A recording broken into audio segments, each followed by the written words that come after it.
ابھی یہودیوں کو پتا ہے کہ مریں گے، عیسائیوں کو پتا ہے کہ مریں گے، جو لیب میں بڑی بڑی گولی دوائی نکالی، بخار کی گولی نکالی، سر درد کی گولی نکالی، اور کسی کو فوڈ پوائزننگ ہو گئی اس کی گولی، کینسر کا علاج نکال دیا، کورونا کا علاج نکال دیا. کیا موت کا بھی کوئی علاج ہے؟ موت کا کوئی علاج نکال سکا؟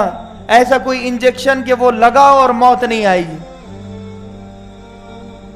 کوئی نہیں نکال سکا. موت سے کوئی نہیں بچ سکا.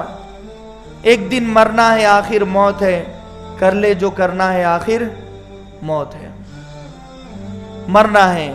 اترانے والے بھی مرے گے، غرور کرنے والے بھی مرے گے، تکبر کرنے والے بھی مرے گے، عالم بھی مرے گا، مفتی بھی مرے گا، محدث بھی مرے گا، ڈاکٹر بھی مرے گا، انجینئر بھی مرے گا، اور تاجر بھی مرے گا، دکاندار بھی مرے گا. ہر ایک کو دنیا سے جانا ہے. یہاں کی نفرتیں یہیں پر رہ جائے گی، یہاں کی محبتیں یہیں پر رہ جائے گی، یہاں کے رشتے یہیں پر رہ جائے گے. سب کو ایک دن اللہ کے سامنے کھڑے ہو کر اپنے رمضان کا حساب دینا ہوگا، اپنی زندگی کا حساب دینا ہوگا. تو کیا ہم نے تیاری کر لی ہے حساب کی؟ ایک تو ہے موت کا علاج، چلو وہ نہیں ہو سکا، لیکن کم سے کم جیسے فورکاسٹ ہوتا ہے، موسم کی جانکاری ہمیں ہمارا موبائل بتاتا ہے. اس موبائل میں مثال کے طور پر جانکاری ہوتی ہے کہ ان 8 دنوں میں بارش ہوگی یا نہیں ہوگی. سمٹمز بتاتے ہیں، علامت اور نشانیاں بتاتی ہے کہ آئندہ 8 دن میں بارش ہوگی یا نہیں ہوگی. تو کیا ایسی علامت موبائل بتاتا ہے کہ آئندہ 8 دن میں آپ مرنے والے ہو؟ ایسا کوئی ایپلیکیشن، ایسی کوئی ویب سائٹ کہ جو ہمیں یہ بتا دے کہ آئندہ 8 دن میں تم مرنے والے ہو؟ موت سے بچنے کا تو علاج نہیں ہے، لیکن کب آئے گی کم سے کم یہ تو پتا چلے کہ کم سے کم وہ 8 دن میں ہم ہر نفرت کو ختم کر دیں، ہر دشمنی کو ختم کر دیں.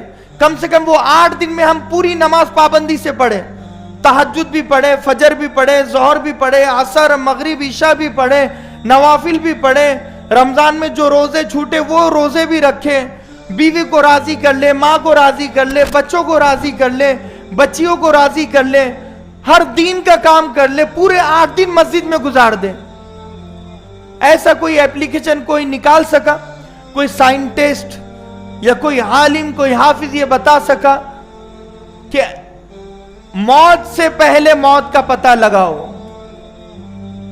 کچھ بھی نہیں ہے ہمارے پاس، کچھ بھی بھروسہ نہیں ہے ہمارے پاس. بیٹا سوچتا ہے کہ مجھے باپ کی ذمہ داری اپنے کندھوں پر اٹھانا ہے. باپ سوچتا ہے کہ بیٹا میرے بڑھاپے کا سہارا ہے. چند دنوں میں بیٹا مر جاتا ہے اور باپ اس بیٹے کو کندھے پر اٹھا کر قبر کے حوالے کرتا ہے. ایک بیٹا نہیں، 2 بیٹے، 3 بیٹے.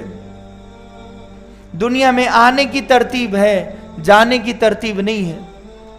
آپ پابند نہیں بنا سکتے ہو اللہ کو کہ اے اللہ میں تو باپ ہوں، وہ تو بیٹا ہے، دنیا سے پہلے میں جاؤں گا، میرا بیٹا بعد میں جاؤں گا. نہیں نہیں نہیں نہیں، دنیا سے جانے کی ترتیب نہیں ہے.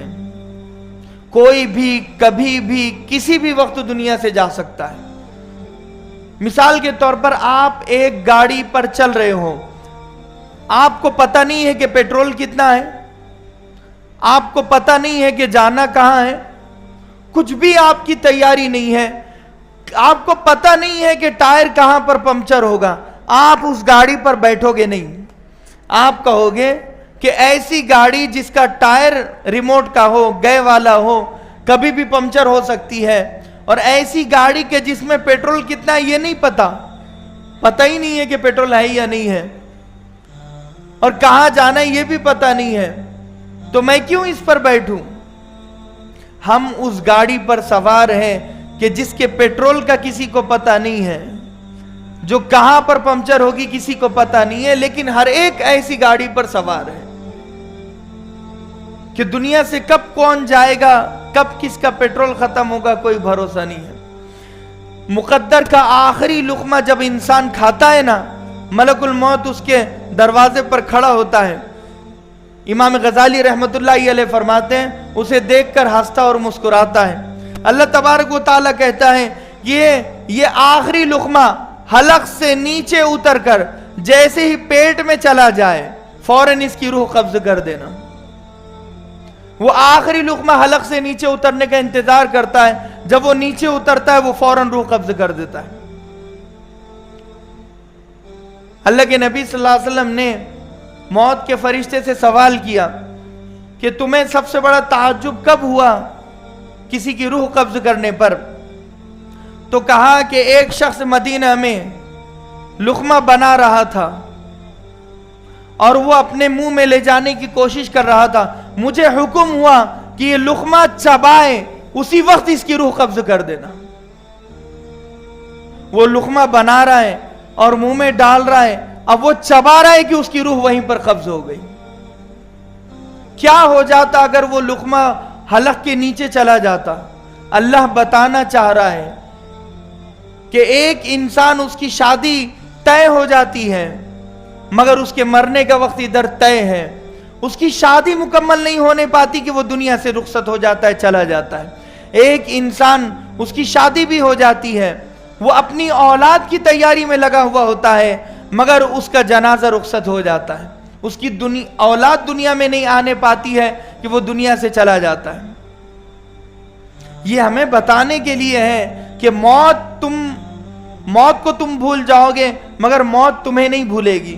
مثال کے طور پر میں بھول گیا موت کے فرشتے کو، موت کو بھول گیا، کیا موت کا فرشتہ بھی مجھے بھول گیا؟ میری یادداشت کمزور ہے تو کیا اس کی بھی یادداشت کمزور ہے؟ میں کمزور ہوں تو کیا وہ بھی کمزور ہے؟ وہ تو کمزور نہیں ہے، بڑا طاقتور ہے، وہ تو کسی سے ڈرتا نہیں ہے۔ کیا ہم اس کو ڈرا سکتے ہیں، بھگا سکتے ہیں؟ نہیں ڈرا سکتے، نہیں بھگا سکتے۔ کیا ہم اس پر پریشر بنا سکتے ہیں کہ میں بڑا حاجی ہوں، میں بڑا عالم ہوں، بڑا انجینئر ہوں، ڈاکٹر ہوں، اور میرے 10 بیٹے 10 بیٹیاں ہیں اور میرا پورا علاقہ میرا نام سے ڈرتا ہے، گھبراتا ہے، میں بڑا غنڈہ ہوں اور میں بڑا طاقتور انسان ہوں؟ تو کیا یہ چیزوں سے موت ڈر جاتی ہے؟ موت کا فرشتہ ڈر جاتا ہے؟ یہ جو امپریشن جمانا ہے یہ کسی اور کے سامنے، موت کو کوئی نہیں ڈرا سکتا، موت کے فرشتے کو کوئی نہیں ڈرا سکتا۔ وہ ان اجل اللہ اذا جاء لا یؤخر، جب موت آتی ہے تو ایک لمحے کے لیے آگے پیچھے نہیں ہوتی۔ اسی لیے لہذا اپنی موت کی تیاری، اپنے دنیا سے جانے کی تیاری ہر ایک انسان کو کرنا چاہیے۔ اللہ ہر وقت دیکھ رہا ہے، سن رہا ہے۔ اللہ کو پتا ہے کہ ہم نے رمضان میں توبہ کی ہے، ہم روئے ہیں اپنے گناہوں پر، اپنی غفلتوں پر ہم روئے ہیں۔ اب آپ بتاؤ، ایک شخص آپ کے سامنے آئے، آپ کی دکان میں وہ نوکر ہو، آپ کی دکان میں سے وہ غلے میں سے پیسے چرا لے، وہ آئے آپ کے سامنے معافی مانگے، آپ اسے معاف کر دیں، پھر دوسری مرتبہ پھر اور پیسے چرائے، پھر آپ 2 مرتبہ اسے معاف کر لے، ٹھیک ہے بھائی آئندہ چوری مت کرنا، تو کیا تیسری مرتبہ بھی وہ چوری کرے گا تو آپ اسے رکھیں گے؟ نہیں رکھیں۔ آپ کہیں گے کہ اس کا دھندا بن گیا ہے کہ یہ چوری کرتا ہے، معافی مانگتا ہے۔ بالکل ایسے ہی ہمارا معاملہ ہے، ہم زنا کرتے ہیں، معافی مانگتے ہیں، پھر زنا کرتے ہیں، پھر معافی مانگتے ہیں، ہم نماز چھوڑتے ہیں، پھر معافی مانگتے ہیں، پھر نماز چھوڑتے ہیں، پھر معافی مانگتے ہیں، ہم روزے چھوڑتے ہیں، پھر معافی مانگتے ہیں، پھر روزے چھوڑتے ہیں، پھر معافی مانگتے ہیں، ہم جھوٹ بولتے ہیں، پھر معافی مانگتے ہیں، پھر جھوٹ بولتے ہیں، پھر معافی مانگتے ہیں، ہم رمضان کا مذاق اڑاتے ہیں، پھر توبہ کرتے ہیں، پھر رمضان کا مذاق اڑاتے ہیں۔ کوئی چینجنگ اور کوئی بدلاؤ ہماری زندگی میں آتا نہیں ہے۔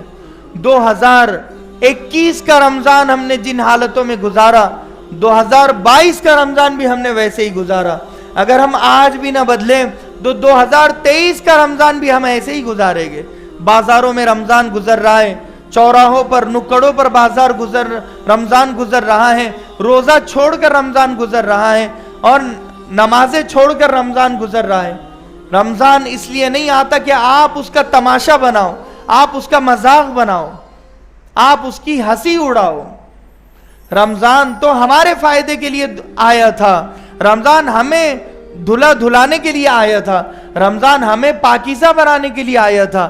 رمضان ہمیں اللہ کی نظروں میں اٹھانے کے لیے آیا تھا کہ تم نے جو گناہ کیا اور اللہ کی نظروں میں گر گئے, زنا کر کے گر گئے, جھوٹ بول کر گر گئے, چوری کر کے گر گئے, نمازیں چھوڑ کر گر گئے, غرور اور تکبر اور گھمنڈ کر کے جو تم اللہ کی نظروں میں گر چکے ہو, یہ رمضان تمہیں موقع دیتا ہے, گولڈن چانس تمہیں دیتا ہے, تم اللہ کی نظروں میں اٹھ جاؤ. اگر اب بھی نہ اٹھے تو پھر گرتے چلے جاؤ گے.